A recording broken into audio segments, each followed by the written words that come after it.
దగ్గర నుంచి రైతాంగానికి ఎన్ని ఓట్లు ఈ ప్రభుత్వం కొన్నది, ఎంత బోనస్ ఇచ్చింది లెక్క చెప్పాలి సాయంత్రం వరకు.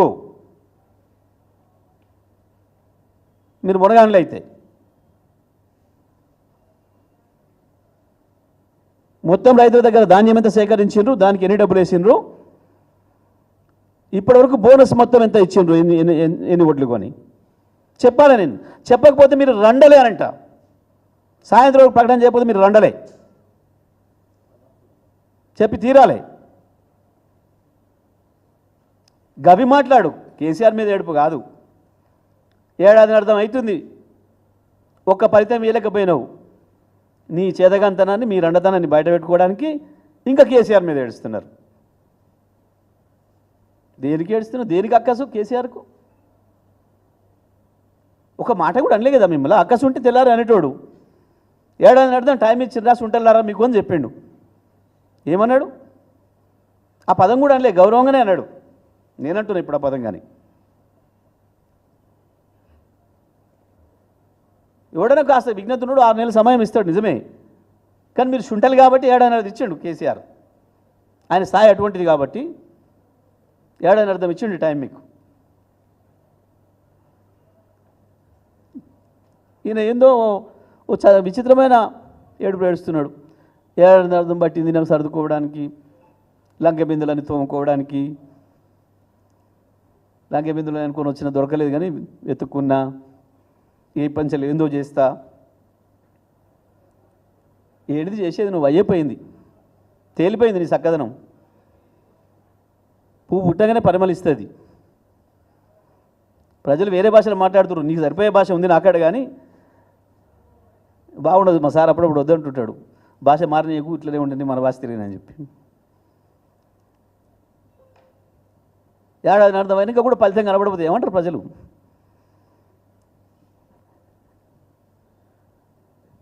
గా పరిస్థితి ఉంది మీ చక్కదనానికి. ఇంకా మీదేందో మీరు ఏడవక కేసీఆర్ గురించి, సభ గురించి. నిజమే, మీ జాతీయ నాయకుడు కూడా వచ్చిపోయింది మొన్న. ఈ పక్కకే వచ్చిండు, ఈడ కూర్చున్న వాళ్ళకి కూడా తెలియదు. ఆయన మాట్లాడిపోయిండు. ఏ ఉపన్యాసం ఇచ్చిండ్రు ఒక్కరైనా చెప్తారా? మొన్న రాహుల్ గాంధీ అంటే ఆయన వచ్చిపోయిండు. ఈ పదం వాడినారు, మీరు దాంట్లో ఒక్కరైనా చెప్పి చూద్దాం. మాకైతే ఇంట్లో కూర్చున్న వాళ్ళకి కూడా తెలియదు. కానీ అంటే ఏంది? మీ జాతీయ నాయకుడు ఇక్కడికి వచ్చిపోతే కూడా హైటెక్ సిటీలకు వస్తే పక్కనున్న మాదాపూర్వనికే తెలుస్తలేదు. ఏం మాట్లాడి వాడు పట్టించుకోవట్లేడు. కేసీఆర్ ఏం మాట్లాడతాడో అని ఎదురు చూసిండ్రు మీరందరూ. మాట్లాడిన తర్వాత ఏడుస్తున్నారు మీరు. అక్కస్ మీది. That is KCR. కేసీఆర్ మాట్లాడినా, కేసీఆర్ మౌనంగా ఉన్నా, కేసీఆర్.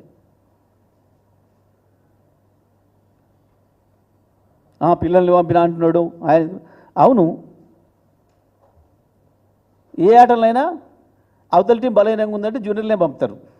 క్రికెట్ ఆడుతారు, చూస్తున్నాం కదా మనం. ఇప్పుడు కూడా ఐపీఎల్ చూస్తారు కదా రోజు. అవతల టీం జర పనికిమాల టీం ఉంది అన్నప్పుడు మన దాంట్లో ఉన్న కూడా గట్టిని పక్కన పెట్టి మామూలుని పంపుతారు, కొత్తని ప్రయోగం చేయడానికి పంపుతారు. కేసీఆర్ కూడా గట్టినే పంపించడం మామూలు. మీరు సరిపోతారు పోరి, నేనెందుకని పిల్లలే పంపిండు. పిల్లలే పీకలేకపోతున్నారు, పిల్లలే ఎదుర్కోలేకపోతున్నారు. సభలో పిల్లలు ఉంటేనే మీకు తట్టుకుంటలేరు. కేసీఆర్ కావాలన్నా మరి మీకు? ఇంకా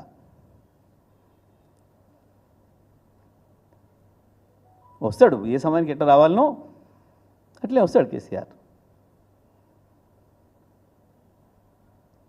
ఇక రుణమాఫీ మేమంతా చెప్పింది చేసినాం, అన్ని అమలు చేసినాం. కొంచెం సిగ్గాన్ని ఉండాలి మాట్లాడడానికి. రుణమాఫీ గురించి మీరు మాట్లాడింది ఏంటి అయ్యాలా? మొట్టమొదటి రోజు స్టేట్ లెవెల్ బ్యాంకర్స్ కమిటీలో బట్టి విక్రమార్క పెట్టినాడు మీటింగు. 49,600 కోట్లు మీరు చెప్పింది. రాష్ట్ర రైతాంగానికి విజ్ఞప్తి చేస్తామన్న, ఒక్కసారి జాగ్రత్త వినండి. మొదటి రోజు చెప్పింది 49,600 కోట్లు. 4 రోజులకే 31,000 కోట్లకు తెచ్చారు. మొదటిది 49,500 కోట్లు, మళ్ళీ వారం తిరగక ముందే 31,000 తెచ్చారు. ఇదేందా అంటే కాదు రైతులే తీసుకున్నారు, కానీ అవి వేరే తీసుకున్నారు. రైతు తీసుకున్నాడు, తీసుకుంటే ఏంది? రైతు తీసుకునేది రైతు అప్పే కదా. మీరు రైతులకు రుణమాఫీ అని చెప్పారు కదా, మీ జీవోలోనే ఉంది కదా, నీ జీవోలోనే చాలా స్పష్టంగా ఇచ్చినావు.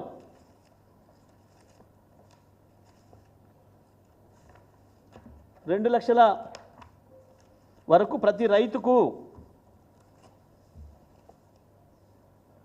తెలంగాణలో భూమి కలిగి ఉన్న ప్రతి రైతుకు 2 లక్షల రూపాయల వరకు రుణమాఫీ జీవోలో ఇచ్చింది. తెలంగాణలో 2 లక్షల వరకు భూమి కలిగి ఉన్న ప్రతి రైతుకు 2 లక్షల వరకు రుణమాఫీ. దీని ప్రకారమే 49,500 కోట్లు వచ్చింది. జీవో మీరిచ్చింది 15/7/24 మీరిచ్చిన జీవోనే. రైతు ఏదో పేరు మీద తీసుకోండి, బంగారం పెట్టే తీసుకోవచ్చు, కాగితాలు సరిగా ఉండకపోవచ్చు, ఎందుకంటే మీ గొప్ప రెవెన్యూ వ్యవస్థ అట్లా ఏడ్చింది కాబట్టి.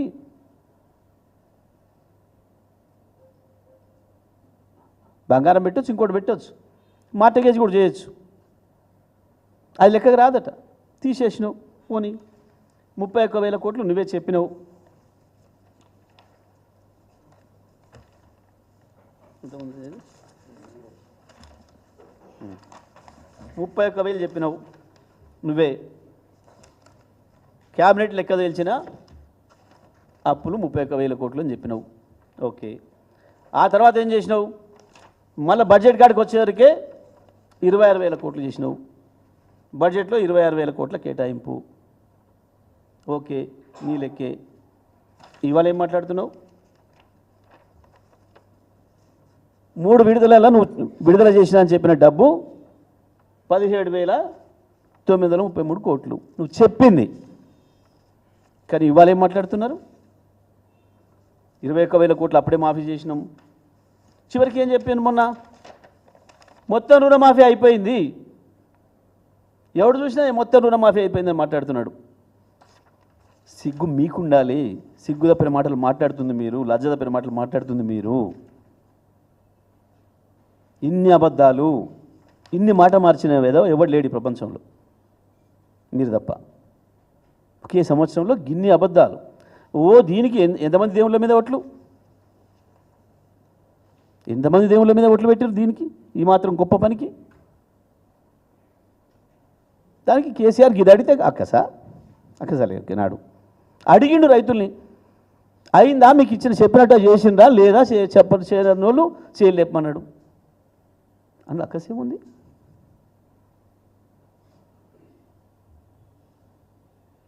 అర్థమైపోయి గిన్నె.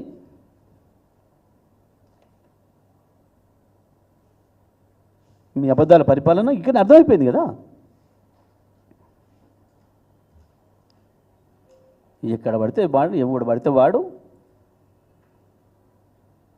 లాగులు దడుపుకొని సభను చూసిన తర్వాత మీకు పిచ్చిలేసి మీరు మెంటలీ మాట్లాడుతున్నారు. కేసీఆర్ మంచి నింపాదిగా నిబ్బరంగా ప్రజలకు ఏం చెప్పాలనో, ఆ సందర్భం ఎటువంటిదో దానికి తగ్గట్టుగా హుందాగా చెప్పండి. మా బాధ్యత ప్రజల తరఫున అడగటం, ప్రజల తరఫున కొట్లాడటం మా బాధ్యత. ప్రతిపక్షంగా 100% మా బాధ్యత నిర్వహించాలి, నిర్వర్తించాలి.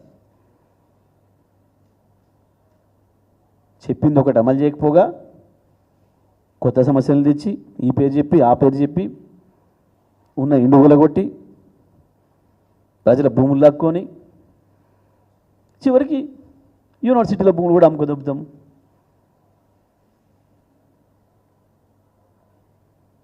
నిజమే, ఒక్కొక్క ఆయన సలహాలు ఇస్తుండే కదా మీకు. 350 ఎకరాలే చాలు యూనివర్సిటీకి, ప్రపంచంలో ఏ యూనివర్సిటీ కూడా 500 ఎకరాలు కూడా దాటలేదు.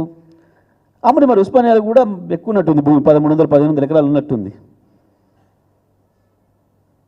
అమ్ముతారా ఓ మూల? గదే కదా అడిగింది కేసీఆర్. ప్రభుత్వానికి అమ్ముకునే హక్కు ఉంది అవసరమైనప్పుడు, ప్రజలకు అవసరమైనప్పుడు. కానీ దానికి విజ్ఞత ఉండాలి, దానికి పద్ధతి ఉండాలి. అవతల విద్యార్థులు అడుగుతున్నారు, ఇది మాదనే భావన వాళ్ళకు ఉంది. కనీసం వాళ్ళతో మాట్లాడాలి, చర్చ చేయాలి. ఏందో మాకు పోలీసు ఉంది, ఏముంటుంది మీ బొంద పోలీసు ఎంతకాలం కాపాడుతుంది? ప్రజల్లో ఒకసారి తిరుగుబాటు మొదలైతే ఎవడన్నా పోలీసులు అడ్డం పెట్టుకొని రాజ్యం చేస్తాడు ఎవడన్నా? పోలీసులు సమాజంలో ఏమైనా నేరం జరిగితే గాఢ పని చేస్తారు, కేసులు చేస్తారు, విచారణలు చేస్తారు, కోర్టులు హాజరు చేస్తారు.